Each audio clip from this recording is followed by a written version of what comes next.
Hello and welcome to this video series on how to create a strategy for business growth, part of the business training program from Horsham District Council.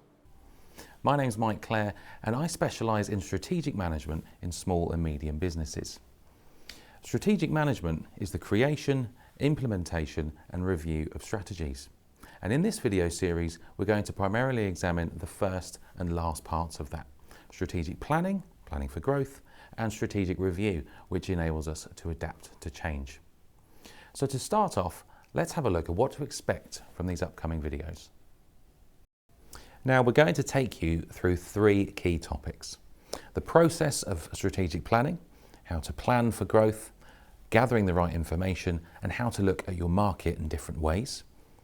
Then we'll look at how to prioritise your strategic actions, which touches on how you can support successful implementation, and the importance of strategic review in being able to capture internal and external knowledge and adapt accordingly. And then we're going to round it all off at the end with a summary and some potential actions you can take. So let's jump straight in and have a look at the process of planning for growth.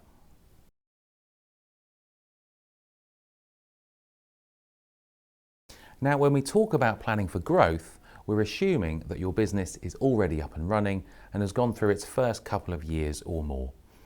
And having said that, we're therefore also assuming that the work around vision and mission, knowing who your customers are and knowing how you create value for them is something that you would have done in your initial business plan and subsequent initial trading. We're looking to kick on from those initial lessons and learn how we can put them to good effect in the next iteration of our business planning. That being said, your original business plan should still inform your future planning, as this is your reminder of why you're in business, and that why should always remain your guiding principle in all your strategic decisions. At this point, I think it's really important to define what growth actually is. And of course, this may be different from one person to the next, depending on their personal aspirations. But when we say growth, we mean either financial growth, customer growth, headcount growth, growth in reputation, or growth in service offering and capabilities. And I would imagine ideally a mix of all of these things would be deemed optimum growth. So when we talk about planning for growth, the first thing we have to consider is what type of growth are we going for? Because remember, not all growth may align to your original vision. For example, if you grow headcount or grow your number of services, there will invariably be a point where, as a business, you'll need to put more controls in place, which means you'll need to focus more on management or ensuring efficient processes, making sure you're a compliant employer. And you'll find that there's an upsurge in additional responsibility, which, if you're a micro business, may actually lead you away from your additional aspirations and why you got into business. However, we can certainly use these definitions of growth to start to inform our strategic planning and, more importantly, to engage our strategic thinking. And you'll notice that if you start thinking about your own business within these headings, they start to intertwine. And if we're not careful, they can start to spiral. For example, to take the most obvious one, financial growth, which is what we all want, you might ask yourself, what does that look like in the context of my business? Do I need more customers? Will I have to grow my service offering in order to achieve that? In which case, will I need more people in the business? What's the cost of upskilling my staff or buying new equipment to offer a new service? And how will that impact on my profitability and the price I charge to my clients or customers? Perhaps I can concentrate on growing my reputation and homing in on providing an excellent service or creating a high-end product. Will that allow me to put my prices up as I create a premium offering and then achieve the financial growth I want that way without the higher overheads? What will I have to invest in to become a premium product or service? If I do that, will I need fewer customers? Do I want a more valuable customer or more customers? So we can see that when we start to talk about planning for growth, we notice that we need clarity right from the outset. There has to be a strategic intent that aligns to your initial vision and your aspirations as a business owner. But noticing that these definitions of growth are interrelated, this starts to tell us something about the information we need to inform our plan. So having thought about the primary type of growth you want, the next step is to ask the right questions, and ask a lot of them. A basic example here would be that I want to grow financially, but I don't want to grow in terms of headcount or have too many customers or have to learn new technology, etc. So therefore, growth in reputation is where I want to focus my energy, which will mean I can offer a higher end service and ultimately charge more. There's my growth plan in a nutshell. So the information I need to start to inform this plan of growing my reputation is, what do my customers really value? What type of customer buys a high-end product or service in my industry? And what are the key attributes of a high-end product or service? What's already out there that I can learn from? Now I can start researching. I have a focus on what will enhance my reputation or my quality, because that is what will enable me to charge more and achieve the financial growth I want. And that's the theme of my plan moving forward. And we'll look a little bit later at what tools we can use to get this information. Let's take a look at another example, a more entrepreneurial example than the last one. Using financial growth as our measure of success, what does that look like to entrepreneur number 2?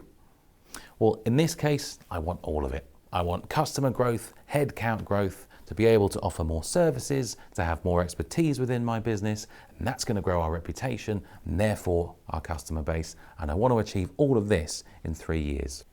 Okay, so this is obviously at the other end of the spectrum and a little bit more complex.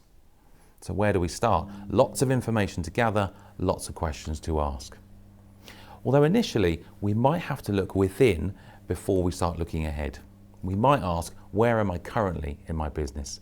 Am I at a stage where I need more employees soon? Am I already heading in this direction? If not, how can I maximize what I already have to prepare myself for growth in terms of being as lean and efficient as possible? There's no point adding more people to your organization or investing in new potential offerings if you haven't nailed the execution of your core service. But let's assume that all that is in place and business is progressing well. What information do I need to achieve growth in pretty much every department within 3 years? What questions do I need to ask? Well, we can start with, what can I learn from my market? As with our first example, do I understand my customers? Do I know what they value? Do I know how much a customer is worth? What are my competitors doing? Is there anything I can replicate or do differently? What about other services that I might want to offer? Are there complementary offerings that exist within my industry? Is there something I can seamlessly move into that is a natural extension of what we offer? Can I train my people in this new service, or do I have to bring in expertise? How many additional customers or clients would I need to justify new hires? So as we can see, I need a whole host of information, which I will need to organise into something coherent. And thankfully, there is a way that we can do this. Ultimately, what we're looking to do, regardless of your definition of growth, is to have a well-informed overview of your business and the business environment that it sits in. This is the foundation of strategic thinking. For example, even our first business owner, who was focusing on understanding the customer, might need to zoom out a little further to see what impact the wider environment has, or is likely to have in the future, on the customer and their buying habits and behaviours.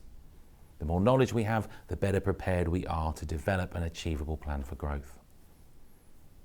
Now, an effective way of obtaining that bird's eye view of your business is to have an outside-in approach, learning as much as we can about the business environment that you operate in, then what your specific market looks like, be that your local catchment area or your industry, and then finally asking, how well aligned is your business to that market and that environment?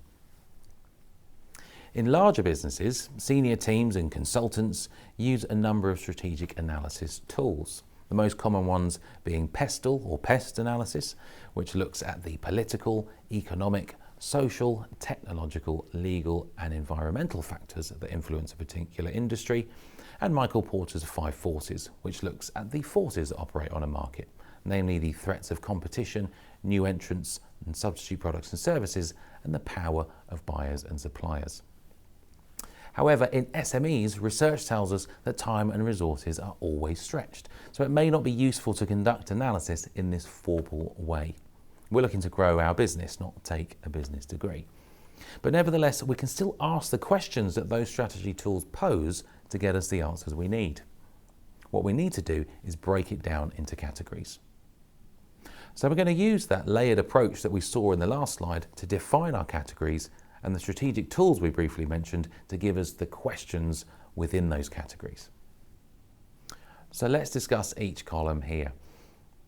So the business environment, that outer layer. These are the high-level considerations that we'll need to know. Effectively, just about what's happening in the world from an economic standpoint, a political standpoint, a cultural standpoint, things that we can apply specifically to our business. And remember, we're looking at this through an SME lens, a time-poor lens. So in this wider instance, we're not looking for an exhaustive report, we're looking simply to identify the context in which our business sits. However, as with anything, the more thorough you can be, the better armed you are. So ask yourself as a starting point, what is going on politically that affects my industry? Is there a shortage of skilled workers or any new legislation, for example? Economically, disposable income is, of course, a very serious issue now. How does that impact on your business? What about socially? What's happening in the world of your customers? Are they more socially aware? What influences their decisions within your industry? What about technology? Are there any big changes coming to your industry that will make the delivery of your service much easier? Anything you can be an early adopter of? Or at the other end of the scale, any technology on the horizon that might make your current offering obsolete? And finally, environmental. Any climate change action coming your way? What do you need to be aware of from that perspective? And you'll notice that some of these considerations overlap, which is actually a good thing because it means that the information we're gathering is starting to fit together. Let's move on to the next column, your market. Who are the big players in your market? Who's your immediate competition? How easy is it to get into the market? Is your service something that could be replaced by an alternative offering? And what could you do about that? What's the level of buyer power? Is it a race to the bottom on price, or can you charge what you want? And how many suppliers are there in your market? Can they hold you to ransom on cost, or can you choose from a number of suppliers and get a good deal? What about my customer? Remember, this is the information that our first business owner wanted to know to align with the reputational and financial growth that he wanted. So how do they behave? Are they typically loyal, or do they tend to shop around? What are they worth? How much does a customer tend to spend per year in your industry? And here's a critical one. What are their pains and gains? Namely, what issues are they facing that you can solve? What really annoys them about the products or services in your industry? What are they looking to ultimately achieve? What makes them feel great? This is where downloading a customer avatar or a value proposition template can be really useful, because it can help you to clearly narrate value to your customer and show that you understand them. A value proposition canvas, which you can see an example of here, essentially gives you a schematic of how you create value and how your offerings align to what your customer is looking for. And finally, your business. Try and look at your business objectively and be clear, or remind yourself of what your vision and mission is. What is it you're trying to achieve? What is your core product or service, and how it meets the needs of your customer? What capabilities do you possess? Do you need to add capability? Who are your key people? Are you at the center of it all and everything falls apart when you're not there? What can you do to make your business less reliant on yourself? And remember, whilst you're doing this exercise, keep in mind your definition of growth. And that will likely determine partly the level of detail you go into on certain aspects, but also your approach and the lens through which you view the exercise. For example, if you're entrepreneur number one who wants to improve his reputation so he can attract the higher end of the market and charge more in order to grow, he will obviously be focused on the customer. But he'll also need to be aware of the competition to know what he's up against, and he'll need to know how many suppliers are out there and how much bargaining power they have. If, for example, he wants to negotiate a discount on superior materials. He'll maybe want to know some of the wider social factors to figure out how customer behaviours are changing. If you're entrepreneur number two, who has clear ambitions for growth in every sense of the word, then you'll probably have to go into detail in every aspect of your analysis to see if your aspirations are viable.